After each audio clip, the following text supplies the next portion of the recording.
So we are starting chapter 11. We'll probably do the whole chapter. Um, and the thing I wanted to just, before we delve into this, so as you recall in chapters 9 and 10, we had promises from God, very dramatic promises from God that he is going to intervene on behalf of Israel, and he's going to, rescue Israel, and it's going to be glorious and violent, and it's, but it's all, it's going to be pretty good. It's going to be a good thing for, for Israel. And, you could, if you imagine for a moment that you are all Orthodox Jews and you have just completed a 10-year study of the Tanakh, the Hebrew Bible, and you have a really solid understanding of what the prophets have said, regarding the future of Israel and the day of the Lord that is coming. But I submit to you that even having studied that for 10 years and memorizing the passages and, having a solid grasp of prophecy, I think it would be fair to say that you're still going to be in some pretty big confusion about eschatology, because the Old Testament record seems to be at odds with itself, contradictory. On the one hand, we expect good things that are coming, and on the other hand, catastrophic things are coming. So, we would have these kinds of questions. Is the day of the Lord that is coming, is that a good thing or is it a bad thing? I mean, the day of the Lord, you would certainly think the day of Yahweh, that's a good thing for us. He is our God. And so he's going to bring, he's going to resolve human history and bring us to the end that he has promised. And so that's a good thing. But many of the prophets, like I think about Amos, who said, woe to you, woe to you Jews who are looking forward to the day of the Lord, because it's a day of darkness, not light. I mean, that's the kind of stuff they would say. Look over, I'm going to, yeah, go ahead. It's because they were disobedient that it would be a day of darkness. Yeah, well, that's true. It is true. I think that there's also, I think that the Lord has a hand in some of that, in some of that yin and yang, so to speak, for lack of a better term, that's coming, because, he is, I think it's fair to say he is intentionally blinding the leadership of Israel during the first advent so that they don't know, they can't figure out the Messiah, who he is, and therefore they participate in sending him to the cross, which is something that the Lord wanted to have happen. So because of that dynamic and other things, this eschatological prophetic program is very confusing. I want to take you over to, for example, the book of Isaiah. Now, can you guys see my copy of Blue Letter Bible right now with Isaiah chapter 2 showing? No. No, you can't see that? Okay. Let me... Hey, Bob, can I just interject something while you're looking? Yeah, please. Go ahead. Yeah. I think that because Jesus said, because of the fact that they were blinded by the Father, so the Son would be crucified. Yeah. I think that may be why Jesus said on the cross, Father, forgive them. They know not what they do. Right. I think that's all connected. And you see this in Matthew 13, where, Jesus cautions the disciples that to you it's been given to understand the secrets of the kingdom of heaven, but not to them, And so, that's going to happen. But if you look again, back in the Old Testament, and again, you're an Orthodox Jew, and you've studied the prophecy of Isaiah, and you look here at, a pretty famous passage, Isaiah chapter 2, and, it's talking about the latter days right there. So, you're talking about eschatology there. And look at the good things that are coming. The mountain of the Lord's house shall be established on top of the mountains and shall be exalted above the hills, and all nations shall flow to it. Many people, and you have to understand that to mean Gentiles. Many people shall come and say, come and let us go up to the mountain of the Lord, to the house of the God of Jacob. He will teach us his ways, and we will walk in his paths. And then it talks about God judging between the nations and rebuke many people. They shall beat their swords into plowshares and their spears into pruning hooks. Nation shall not lift up sword against nation, neither shall they learn war anymore. So, I mean, this is all, there's no hint of darkness in that. I mean, it's all, that's glorious. It sounds wonderful. But then as you go on, it talks about the problems with Israel. And seemingly God has, in some ways, turned his back on them because of their disobedience, and talks about the land being full of idols and people bowing down to these idols. And then it cautions them, enter into the rock and hide in the dust from the terror of the Lord and the glory of his majesty. For the day of the Lord of hosts shall come upon everything proud and lofty, and everything lifted up shall be brought low. And so then, it's pretty, this is all very terrifying, and saying the bad things that are going to happen. And then if you go just a couple chapters forward to chapter 4, there again, you have Jerusalem's glorious future, and it talks about in that day, the branch of the Lord shall be beautiful and glorious, and so it's good, it's bad, it's good, it's bad, kind of thing. And I think it's reasonable to say that, people of goodwill would be, curious of exactly what is going to happen. And when Messiah shows up, based on what we know of the Messiah from Old Testament prophecy, is he going to be a glorious ruler like Isaiah 9 says? Or is he going to be a scorned failure, seemingly failure, as Isaiah 53 seems to say? And again, that's very confusing. Maybe God's going to send two different messiahs or something. Who can really say? When Messiah comes, is he going to rescue Israel, or is he going to reject it, judge and reject it? In a sense, both are true. And so, in the end, shall we hope and pray for Messiah, or should we fear his arrival? Those are the kind of questions that you would reasonably have. And so we've just completed a couple chapters that are very good for Israel, talking about the good things that are coming. God is going to come and intervene on Israel's behalf.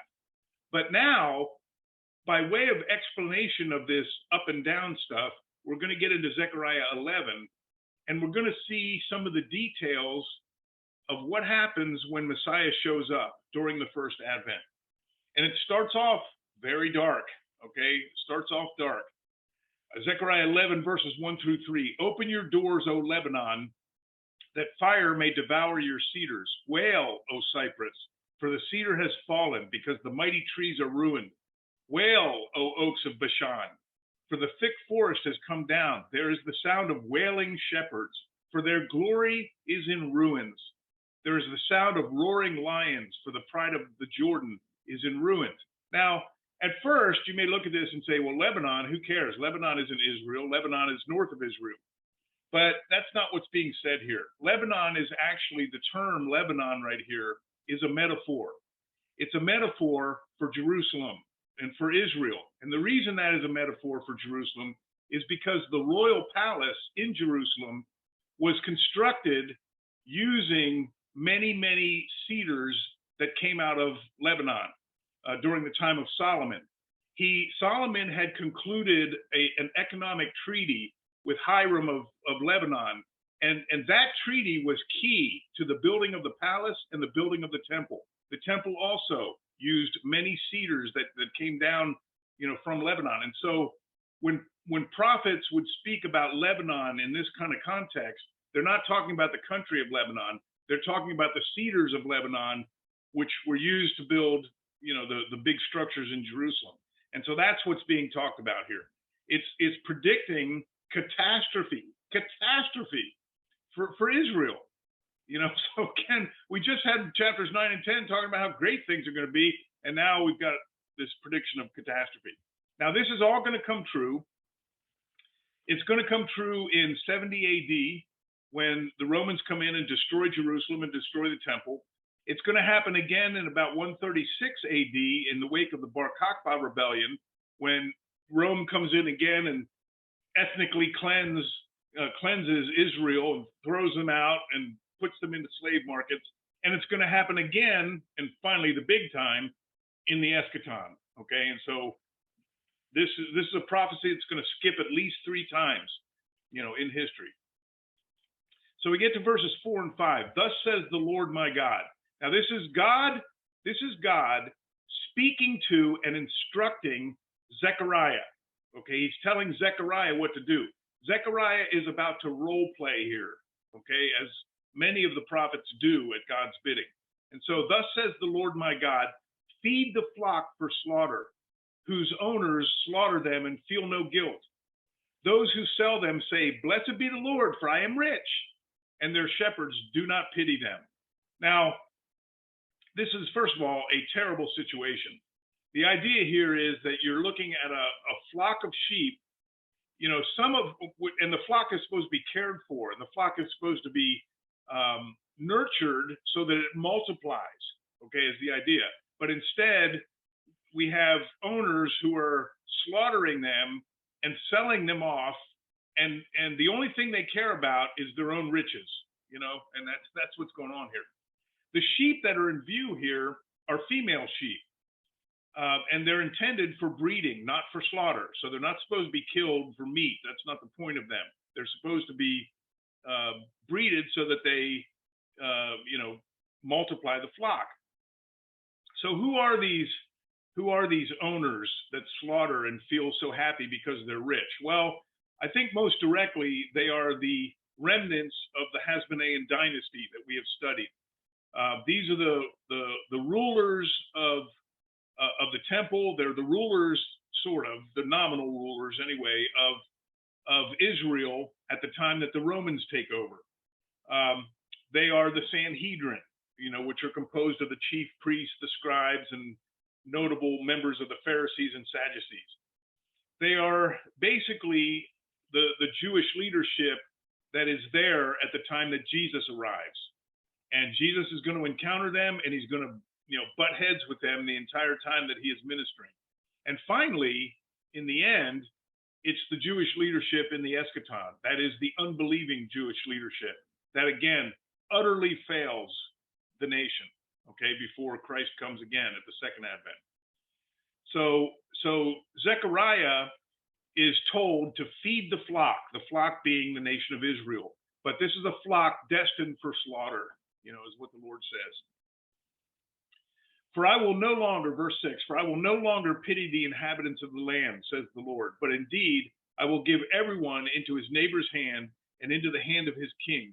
They shall attack the land, and I will not deliver them from their hand. Now this continues the prophecy and continues the catastrophic part of that prophecy by indicating that God is going to have a hand in this, in handing Israel over to the enemy. Okay, and this is what's going to happen as a result of their rejection of Messiah that's coming. So verse 7 says, so this is Zechariah speaking to us now, so I fed the flock for slaughter, in particular the poor of the flock. I took for myself 2 staffs. Now notice that, 2 staffs, not a rod and a staff, but 2 staffs. I took for myself 2 staffs. The one I called Noam, or pleasant. In Hebrew, it's Noam. And the other I called Hebel, unity. And I fed the flock. Now, what is going on here is that Zechariah is kind of acting out a skit. He may have literally done this with a literal flock of sheep and fired the shepherds, as you're going to see here next. Or he could just be reciting it to us as if it's an oration. He's saying, I, playing in the role of Messiah, did this. I fed the flock that was destined for slaughter. And I paid special attention to the poor and afflicted. But then I took 2 staffs. And it's important to remember that it's 2 staffs and not a rod and a staff, because typically a shepherd's equipment is a rod that's intended to strike any animals that are trying to attack the flock. And then the staff, which is used to rescue the idiotic sheep that keep wandering off. And you use the staff to pull the sheep back and, poke them in the butt and tell them, which way to go and this sort of thing. So the staff is for the sheep. The rod is for enemies. But in this case, in the description of the first advent of Christ, he's not going to have a rod because he's not going to fight. Okay, he's not there to be a military leader this time. Instead, he has two staffs. One of them is called pleasant or blessing, and the other one is called unity. Okay, and the idea there is this is what God is going to do for Israel. This is what God is offering to Israel when Messiah shows up. I am offering myself as your king, and I will bring pleasantness and blessing, and I will bring unity. Okay, as the idea there. Question. Yeah, Jake. Mm-hmm. So who is the one that destined them for slaughter? So God is telling Messiah during the first advent, he's kind of giving Messiah a dire job, a dire prophecy. He's saying to Jesus, go and minister to the flock, but this is the flock destined for slaughter. Okay. And that's, so that's kind of the message. So, God knows that Israel is going to reject Messiah. In fact, he ultimately wants them to reject Messiah so that he goes to the cross. But nevertheless, there's this coming together of God's sovereign actions and man's sinful decisions. Okay, and they play together here, and so that's what's going to happen. And so when Messiah comes, just as actually happened when Jesus arrived, who did he most show most of his love and tenderness to? To the poor and to the afflicted. He took care of them. And it's interesting because when you think about the disciples, who are the disciples? Where were they in the social strata? He didn't choose chief priests and scribes to be his disciples. He chose, fishermen, tax collectors, a terrorist. He chose people that were kind of on the outs, sort of thing. And those are the ones he ministered to. Okay, so this is what Zechariah, acting as the Messiah, does. He feeds the flock destined for slaughter. And then he says this peculiar line: I dismissed the three shepherds in 1 month. My soul loathed them, and their soul also abhorred me. Okay. And so this is a picture of the first advent, a prophecy in which God is saying the Messiah is going to show up in the role of a shepherd, and he's going to minister to the flock. Well, where are the other shepherds? Well, there's three of them right here. And these three shepherds turn out to hate Messiah, and Messiah hates them as well. He just cannot work with them. He finally dismisses them. All of his most sarcastic, cutting remarks that he's going to make are going to be aimed at these guys, okay, the religious elite. Now, I made a note here that Bible scholars debate exactly what is meant here by these three shepherds in 1 month. Some believe that Zechariah literally dismissed three shepherds in the space of a month as he was doing this act, this skit that he was acting. I personally don't think that's the case. But they debate about, who do these three shepherds represent? Some think, it's obviously leaders. I mean, we all know that, okay? But is it the kings and priests? Is that the idea? Is it talking about the whole Davidic line coming all the way down?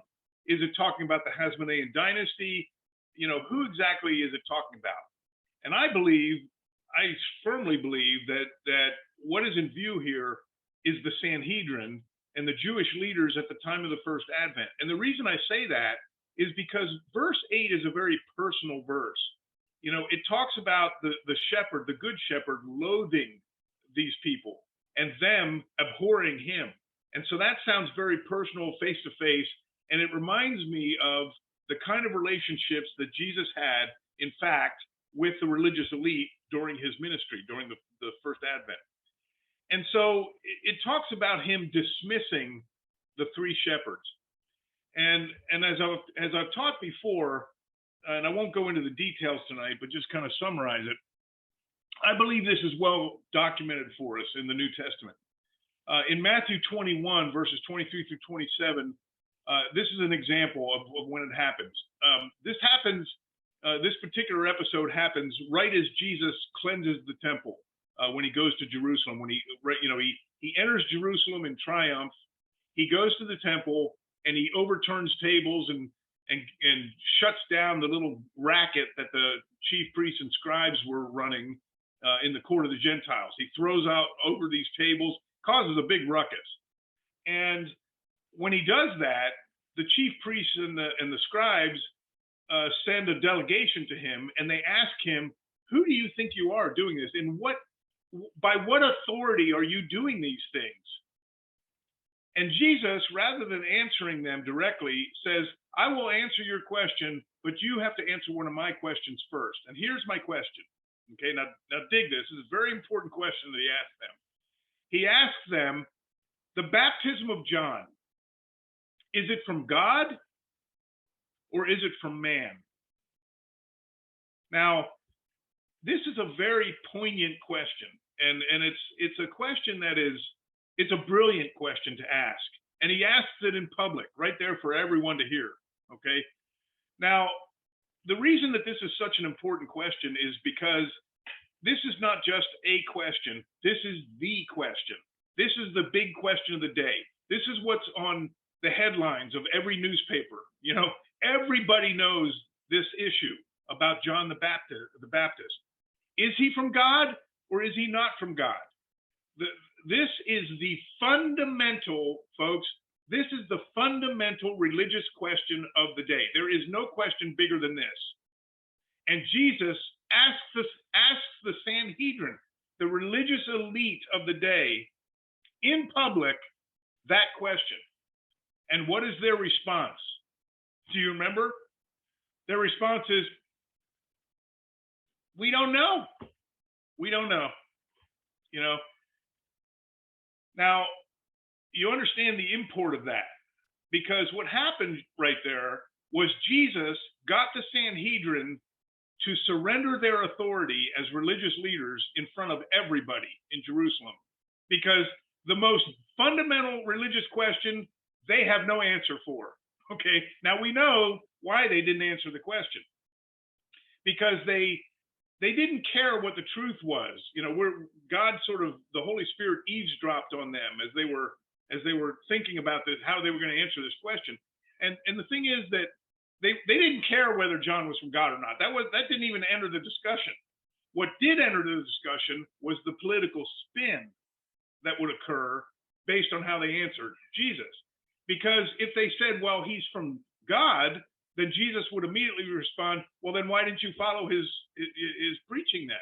If he's from God, you should listen to him." But then they thought, well, if we say he's from man, that he's not from God, well, then the people are going to be mad, because there's a lot of converts. John has touched a lot of people, and a lot of the people think he is indeed from God. So they're damned if they do and damned if they don't. What are they going to do here? How can they answer this question publicly and get away with it? And so they come up with this brilliant answer instead. "We don't know. We don't know."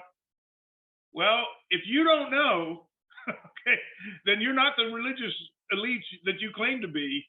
You're not the smart guys that you said you are. Okay, and so this is an example of Jesus dismissing the three shepherds. Okay, showing everyone these jokers are not viable religious leadership. They can't even answer this fundamental question. Okay, so that's one example. The second one comes from Matthew 22, 15 through 22, and this is an odd one, because here the introduction to this one is, we're told in the Bible that the Pharisees got together with the Herodians to question Jesus about taxing. Now, the Pharisees and the Herodians, how do they feel about each other? They're political parties. How do they feel about each other? Do you remember? They're in competition with each other. Oh yeah, they are blood enemies. They disagree. Like the Pharisees believe in the resurrection and heaven and all that, and the other guys are angels and miracles, and the other ones don't. They're more humanists, right? Right, and the Herodians are associated with the Sadducees, as you're implying there, and that's true. But the other thing about them is the Herodians are the party of Herod. hence their name, Herodians. They're the party of Herod the Great. They're aligned with the government. They're collaborators. They're Jewish collaborators. They're guys like Matthew, the tax collector. They are wired in with the government, with the Romans. They're completely accepting of all that. The Pharisees are the resistance. They hate the Romans. They don't agree with the taxation. All that. So these two blood enemies come together over the only issue that they both agree on, which is we hate Jesus. Okay. And so on that one issue, they come together and they bring this question to Jesus as to whether it's right to pay taxes to Caesar or not. Now, of course, the reason they're asking this question is because they're trying to trap Jesus, because no matter what he answers here, he's going to be in trouble. Because if he says, yes, you should pay taxes, well, the Herodians will like that, but the Pharisees, they'll immediately point to Jesus and say to the crowd around, did you hear that? Jesus is in favor of this taxation right here. See? And then the people are going to turn against Jesus because nobody likes paying taxes, and they all think it's an unfair practice. On the other hand, if Jesus says, hell no, don't pay taxes. No, let's rise up and revolt. We only have one king and it's God. We should not pay taxes to Caesar. Well, then what's going to happen? Well, the Herodians are going to run off, get the police, and have him arrested. Okay, so there's no possible way that Jesus can answer here and survive it. So it's a pretty clever question. However, what they didn't realize is that they're up against the master here. And so Jesus turns the whole thing on his head and he asks someone to give him a coin. He says, whose picture is this? And they say it's Caesar. And then he says, well, okay, give to Caesar what is Caesar's and give to God what is God's, which is a veiled insult to the Pharisees kind of thing. And so the people are amazed. They're astonished at Jesus's answer, and again, why? Because he's a real leader and they recognize that. Okay. And he's again now just dethroned two more political parties. Yeah, Jane. Yeah. When he says, and give to God what is God's, I always thought that meant give yourself because you're made in God's image. Yeah. It's the idea of giving reasonable service to God, is what you should do. And he's kind of pointing that at the Pharisees, because they view themselves as so godly. And then the third one, of course, is this in the same chapter, the very next passage, Matthew 22, verses 23 through 33. And this is the final party then, the Sadducees. The Sadducees come to him to ask him about resurrection. Why do they ask about resurrection? Because they don't believe in resurrection. They believe only in written Torah. And from their point of view, written Torah does not support the idea of a bodily resurrection. And so they come to him and they ask him this asinine question that almost sounds like a joke. It really does. If you read it, it sounds like a joke. This man had a wife, and then he died without children. And then the wife married his brother, and he died, and they didn't have any children. And then she married the third brother, and he died without children, and so on down the line. It sounds like a joke. What's the punchline here, guys? And so at the end of this ridiculous question, they ask, well, now she's had 7 brothers. Which one will she belong to in marriage in the resurrection? And Jesus responds by saying, directly to them, you err. You err because you don't know the scriptures and you don't know the power of God. Okay. And then he goes on to explain that there is no marriage or giving of marriage in the resurrection. And therefore the question is irrelevant. Okay. Because we're going to be like the angels and they don't marry and give in marriage. Now, let me say as a side note, which, I feel obligated to do because I know this confuses a lot of people. There are a lot of Christians who believe that there is no sexuality in heaven, there's no mating and that sort of thing. And they typically cite this passage as justification for it. That is not what this passage says. It does not say there's no sexuality in heaven.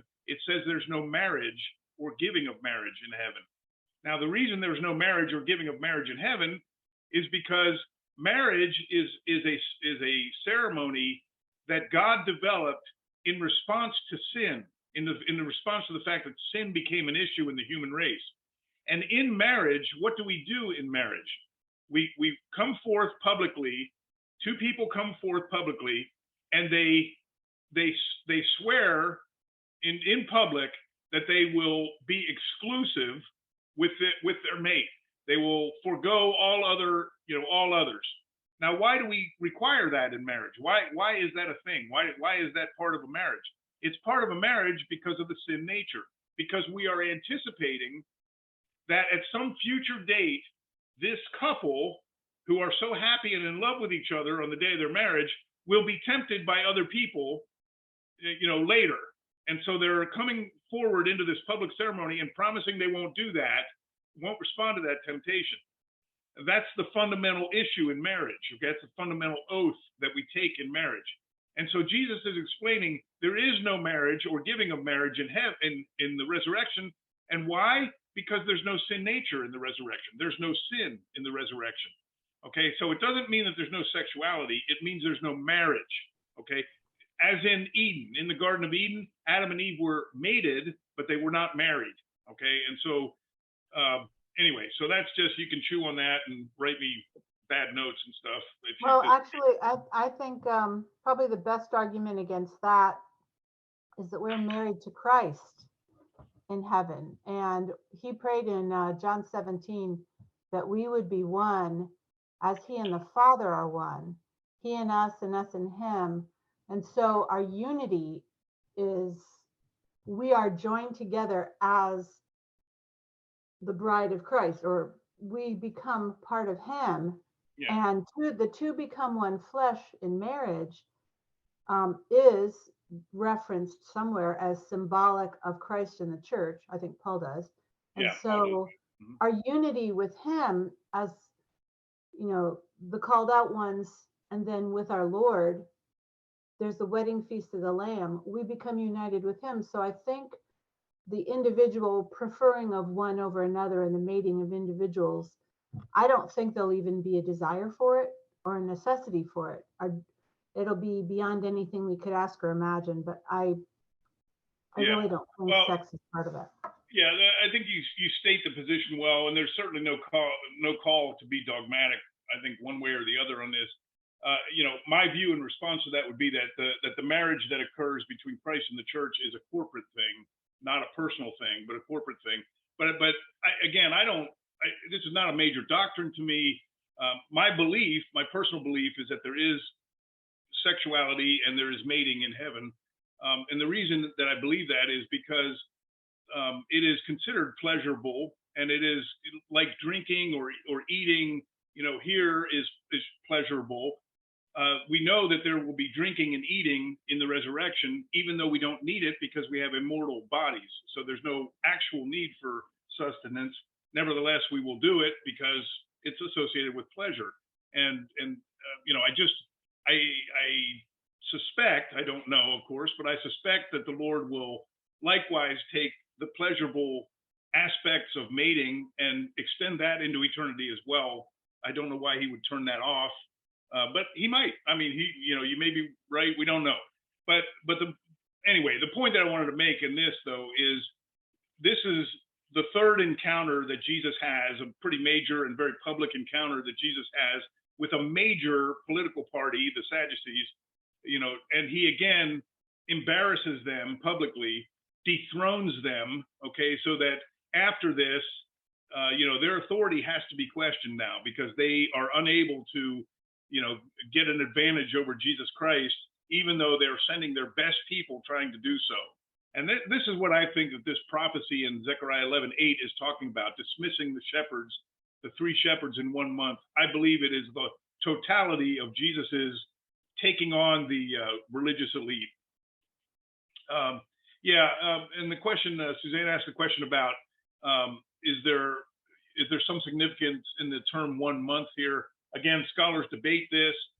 Some think that it's just a way of saying a short time. Some think that there's some significance specifically to a month, a specific month. I don't know. I haven't come to a conclusion on that, but I think that, I would probably lean toward the idea that it's, just saying that he did it in a short time. He kind of marched in, very decisively did it, got rid of them, and then moved on. But anyway, so again, though, the big picture here is this is a picture of the first advent and, the arrival of Messiah. And just like I said at the beginning of the class, you know, we're confused. What's this going to look like? Messiah, that sounds like a good thing. But here we see some of the prophetic details here, that Messiah is not going to have an easy time of it. And it's about to get worse, because things turn even worse, even darker in the next couple verses here. Verses 9 through 11. Then I said, now this is Zechariah again. This is Zechariah play acting in the role of Messiah. Now listen to these words and how dire these are. This is in essence Messiah talking about his people Israel. Then I said, I will not feed you. Let what is dying die, and what is perishing perish. Let those that are left eat each other's flesh. And I took my staff, beauty, and cut it in two, that I might break the covenant which I had made with all the peoples. So it was broken on that day. Thus the poor of the flock who were watching me knew that it was the word of the Lord. These are very dark words. I mean, you think about this. Then now, why is this in prophecy? What does it mean? And I suggest to you that what this is talking about, you know, if you read the book of Matthew, by the time you get to chapter 12 in Matthew, you're going to see that there is this irrevocable break between Jesus and the leadership of Israel. That they, from chapter 12 on, they are going to somehow or other, they're going to figure out a way to kill him. They hate him that much. And so he begins to, you know, hint to his disciples in the very next chapter, chapter 13, through the kingdom parables, that the program is changing. Okay, things are going to change. You know, there was this potential, perhaps. There was this potential when Jesus was born into the world and then revealed himself and began to minister. There was this potential that he could perhaps take the crown and bring in the kingship, you know, bring in the kingdom and bring about the end times and bring Israel to glory, kill all the Romans and, you know, there was a chance perhaps that history could have gone that way if Israel would have subordinated themselves to Christ. But instead, by the time you get to chapter 12 and 13 of the book of Matthew, there's this break between them, between the leadership and Jesus. There are many Jews that are still following Jesus, but the leadership are not. They've decided they're going to get rid of him. And so Jesus makes the hard decision that he is now going to move on with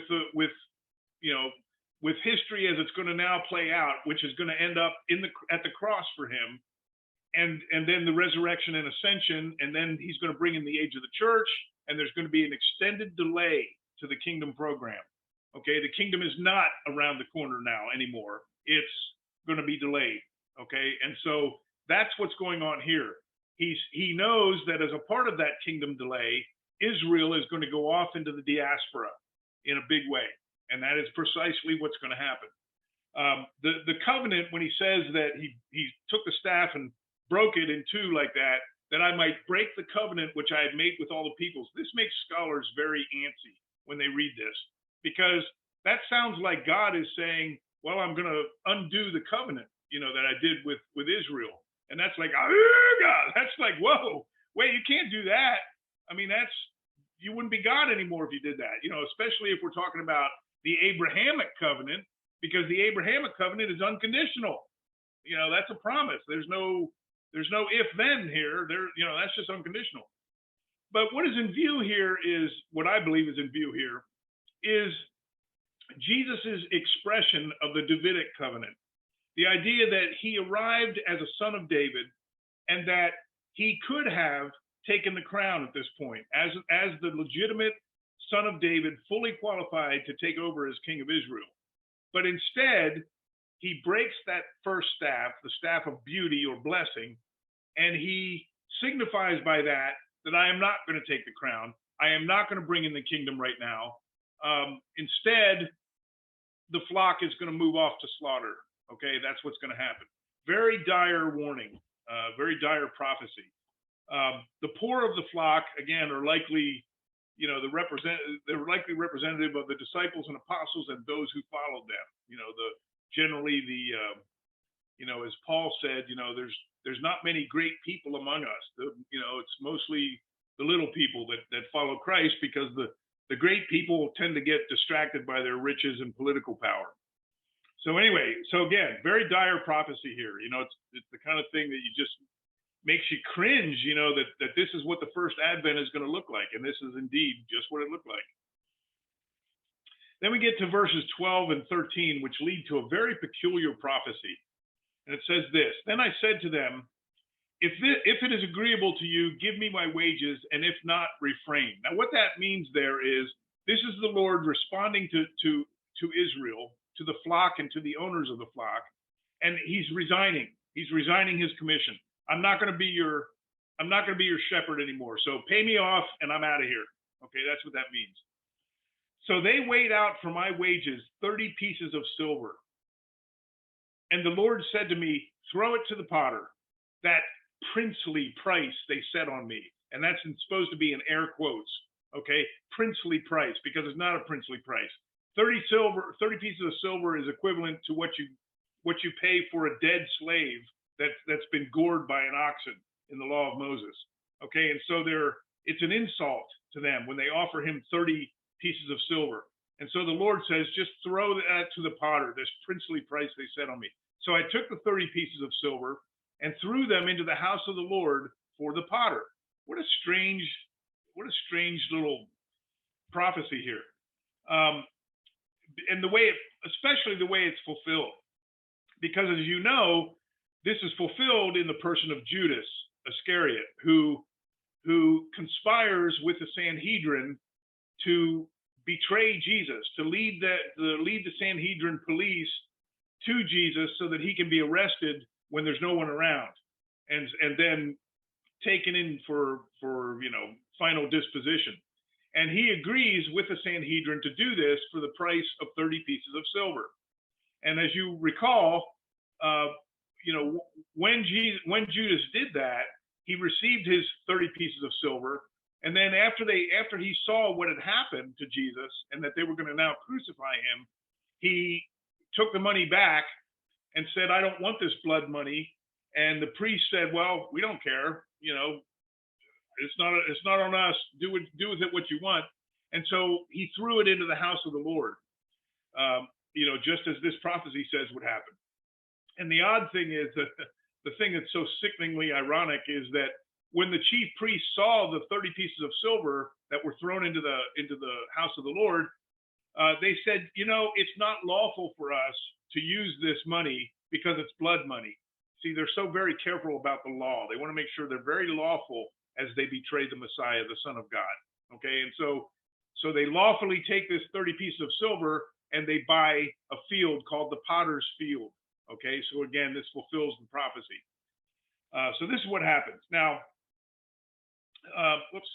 So, and I just note here, in case you're curious about this, that in the book of Matthew attributes this prophecy to Jeremiah.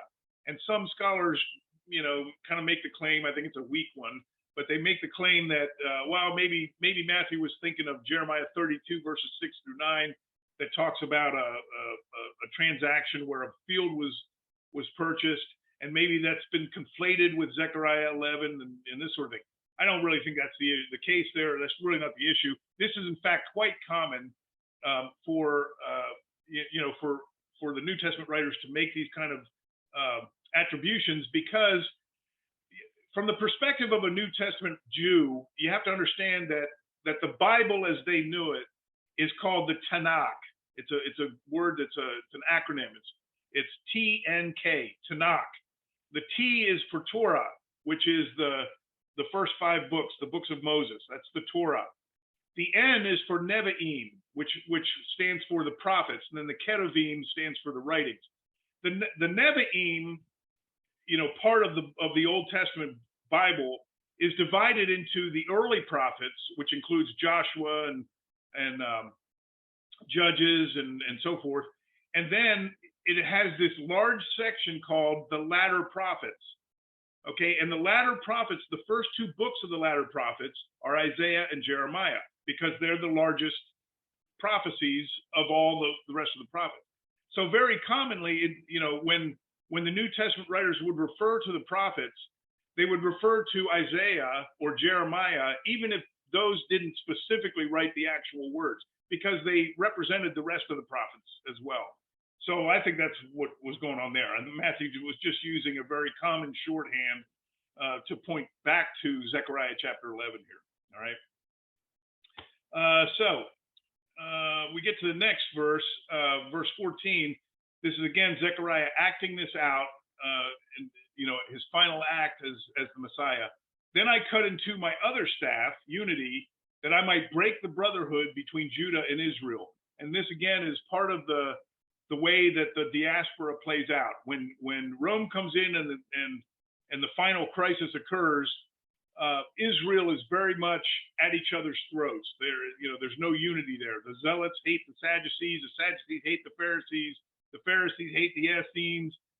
They're all at each other's throats. There's no unity at all, and so Rome wipes them all out, throws them out of Palestine. Okay, and then the final act that Zechariah is going to do. Now he's going to role play someone different. The Lord tells him to role play a different shepherd now. And the Lord said to me, verse 15, next, take for yourself the implements of a foolish shepherd. For indeed, I will raise up a shepherd in the land who will not care for those who are cut off, nor seek the young, nor heal those that are broken, nor feed those that still stand.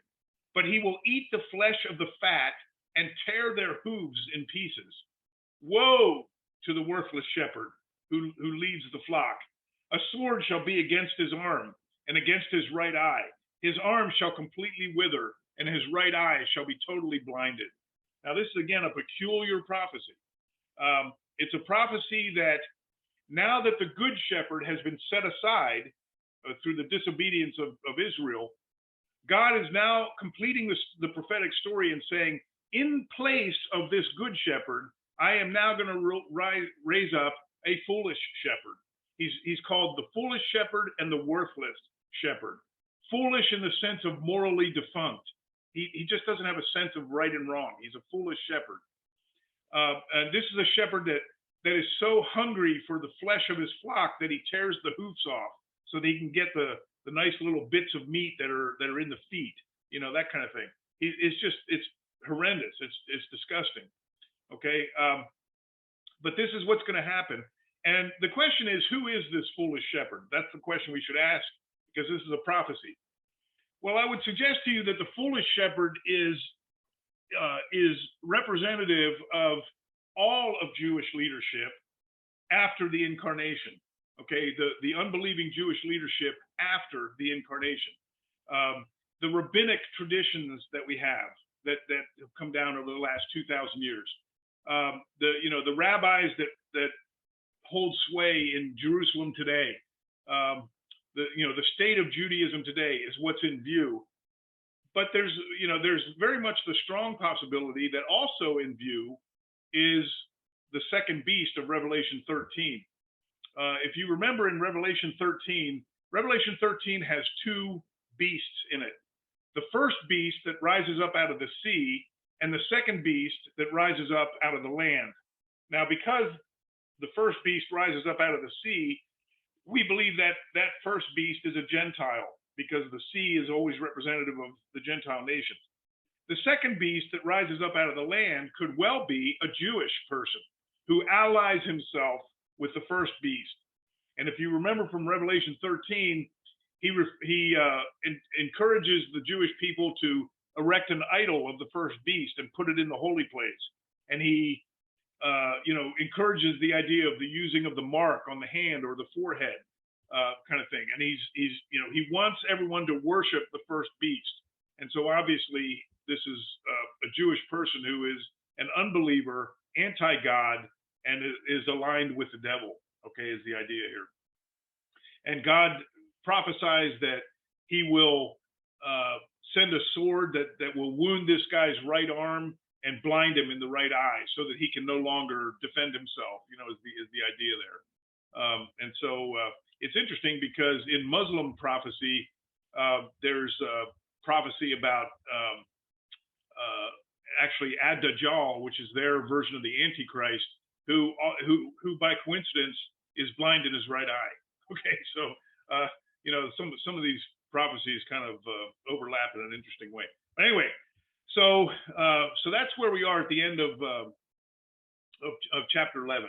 It is the completion of the prophetic cycle, this prophetic cycle within Zechariah that talks about the course of history, all the way from Alexander's conquests, the arrival of the Romans, the Hasmonean dynasty, and what happens to them at the end, and then the arrival of the Messiah during the first Advent. And when you reach the end of chapter 11, you've completed another major prophetic piece of this book.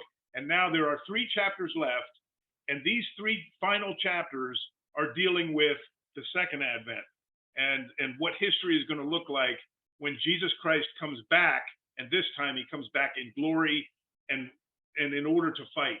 Okay, he's going to fight and he's going to reign. Okay, is the idea. So that's what we'll be looking at in these final 3 chapters of Zechariah. And with that, I'll turn it over to you guys. Go ahead. Yeah, I have a question. I was just looking at Luke 11 and starting at like 50 to 52, verses 50 to 52. As a result, this generation will be charged with the blood of all the prophets that has been shed since the foundation of the world, from the blood of Abel to the blood of Zechariah, who was killed between the altar and the sanctuary. Yeah. Yes, I tell you, all of it will be charged to this generation. And it goes on, woe to you experts in the law. But I was wondering, that's like A to Z. Was Zechariah the last prophet in the timeline? Like I think Malachi came after him because Zechariah is actually, he's one of the post-exilic ones. I believe Malachi came after, because Malachi is, right around 400 BC, and Zechariah is about 100 years before that. Okay, so was Malachi not killed then? Yeah, I have no record of him being killed. We also don't have any record that Zechariah the prophet was killed. This may be a different Zechariah that you're referring to in Luke 11, or it may be the same one. We just don't know.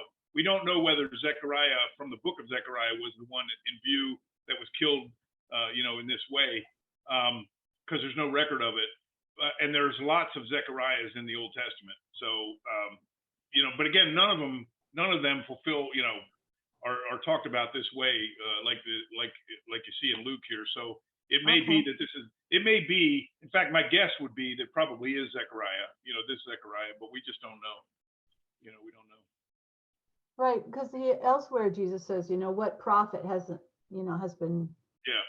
been killed in Jerusalem or just outside Jerusalem or something like that. So it seems that, I got the sense that he was talking about the blood of Abel testified against Cain, and Zechariah was testifying against, what Israel was doing. So it just seemed to me that he was talking about the prophet there, but I wondered if there was any reference, and you say there's no other reference but that one. No, not that I know of. I know Zechariah is mentioned. This Zechariah is mentioned in the in other books. I think in Ezra. I think he's mentioned in the book of Ezra, if I'm not mistaken. But I don't recall whether. I don't think it says he was. I don't think it says that he was murdered there. So let me see. Let's see.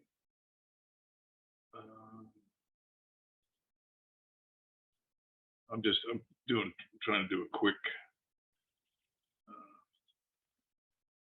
Okay, so there's apparently, oh my goodness, there are 26, 27, 20, 20. There are 29 people named Zechariah in the Old Testament. 29. So the question is this? Okay, I found a reference on. Let me find it. On Answers. Let's see, what's it called? It's answers.com. How did the prophet Zechariah die? it says he was stoned to death in the temple of God. And down here, it has, I guess, some version of the Bible mentions, like the reference I was giving you, called him Zechariah, son of Berechiah. Yeah, this is the Zechariah that is son of Yeah, Berechiah. But the question is, what is their reference? What is their reference? Pardon? The NIV from 1984 says, "And so upon you will come all the righteous blood that's been shed on the earth, from the blood of righteous Abel to the blood of Zechariah, son of Berechiah, whom you murdered between the temple and the altar." Okay, so it specifically says. But that's NIV from 1984, so I don't know if that makes it questionable. Yeah, I don't know what. Yeah, I don't know where they got that. I'm just checking other.